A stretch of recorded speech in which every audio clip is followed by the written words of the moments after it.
Enguumi Enyoose nga alasisi wa Kampala Amina Lukanga agenze ku kyalo kiwalimu Nnaguru mu Kampala okugonjoola ensonga z'ettaka eririko omuzikiti ogutwalibwa ab'ekibiina kya Musibahideen. Alasisi Lukanga abadde ayisa olukiiko wakati w'abasiraamu abavunaanyizibwa ku muzikiti guno aba Isbat University ne famire y'omugenzi Twaha Kavuma. Alasisi nga tanatuuka ab'omuzikiti nga bakulembeddwa mu Haji Ahmed Matovu ate nga ssentebe w'ekyalo kino batulaze ekyapa omuzikiti gwe gutudde ku poloti ya 5 Nnaguru. Era ategeeza nti abakaayina ettaka lino bonna beenoonyiza byabwe.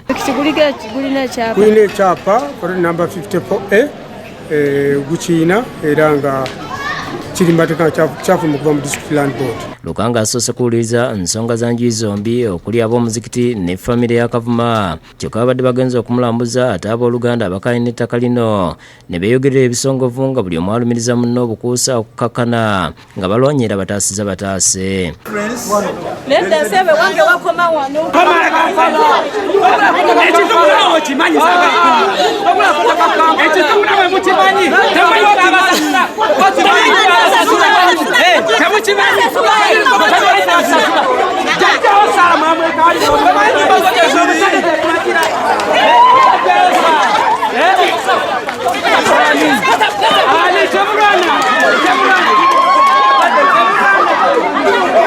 Olukiiko luno lwetabiddwamu ne DPS wa Kira Road Geoffrey Sabuyungo ng'ono olw'akavuyo ayisa abasirikale abalala okunyweza obukuumi.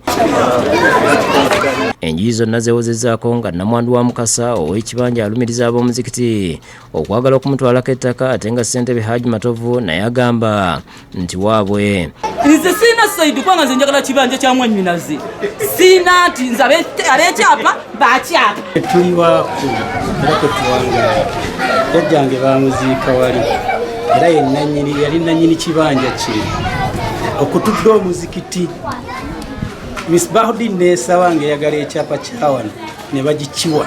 Gyebigweredde nga alasisi Lukanga alagidde Nnamwandu addizibwe ettaka lye okutuusa ng'omwami amanyiddwa nga Silvano avanga kandi gwe balumiriza okugula Nnamwandu alabise. Ekibanja ky'abaddamu kibawe oluvannyuma musootinga ekintu kya title because I know that is required. The root cause.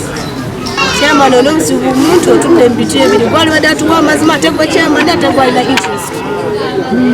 Chairman agamba takujjanga ku kibanja kyo era kiito weekiri nkikukwasizza. Kino kisanyusiza Nnamwandu Nalubega n'agamba nti RCC alaze obwenkanya. RCC anziriza ekibanja kyange omwami Ahmed Matovu kyabadde yanzibako era ngambye ndi wa ddembe okukikozesa nga bwenjagala. Amugambye ave mu kibanja kyange.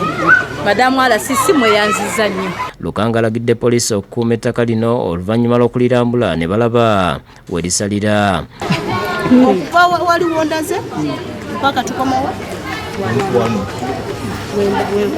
wewandaze where I have seen with my eyes webatandaze timwewaayo. Ye ssentebe Haji Matovu asigadde akukkuluma. RCC wanga alabika nga yazenga alina saidi eyabali. Lydia Nakiguli yakusakidde gweno ku lwa Bukedde TV.